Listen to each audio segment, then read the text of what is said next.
To do these juicy beauties justice, Jack Kirwan from Sprout & Co has popped into the Grow Cook Eat Cafe to rustle up a trio of tomato tasties.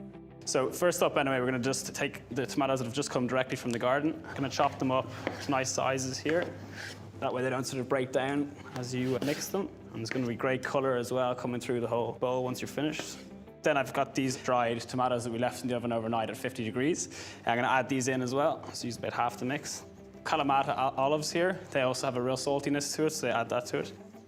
And then some fresh basil as well, which gives it a real pop of green and a really good flavour. These are all sort of summery flavours that are great and go really well with tomatoes. And then we're going to add some olive oil to it. So we'll mix it all around. Also, this needs quite a bit of salt as well. So I'm going to do some sliced onion and red chilli in here as well to give it a bit of kick. If you can do it nice and thin.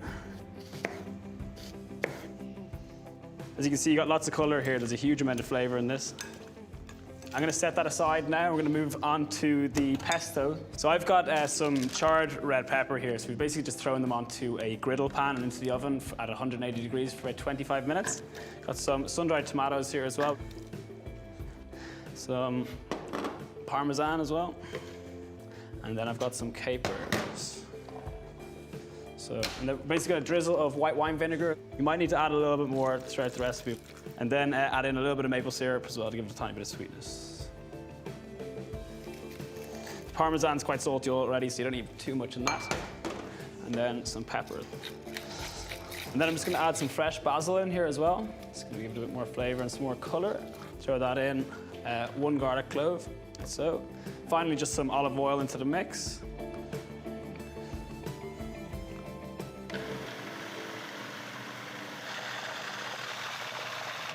That looks like it's nicely blitzed.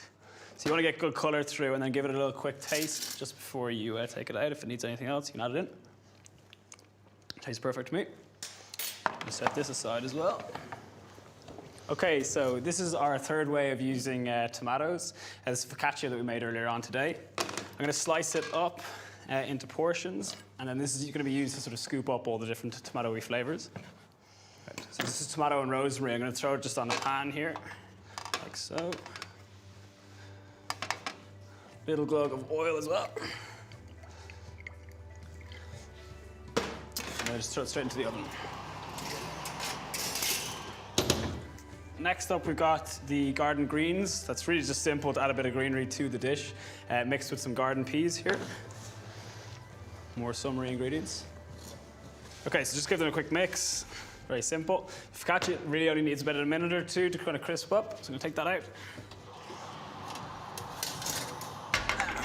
Okay, so now I've got the salsa, I've got the pesto, I've got the focaccia, I've got the green leaves. I've got everything now to come together, so I'm gonna plate it all up.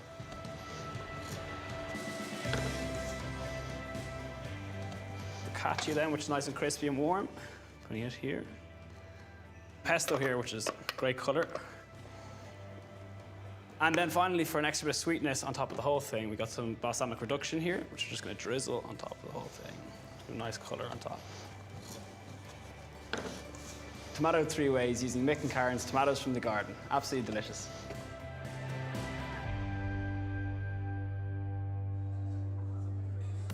This is the joy of growing tomatoes. All the different varieties, sizes, shapes, colours. It's just, this is what it's all about. Because you get such a great harvest from them. They're a little bit more high maintenance, but totally worth it. And look, Jack has shown us 3 ways. Yeah. Focaccia, pesto, and yummy salsa.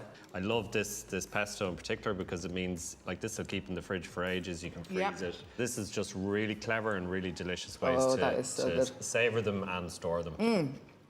No matter what the weather is outside, this is summer on a plate, dude. Yeah. I absolutely love this plate of food. Yum. Well done, Jack.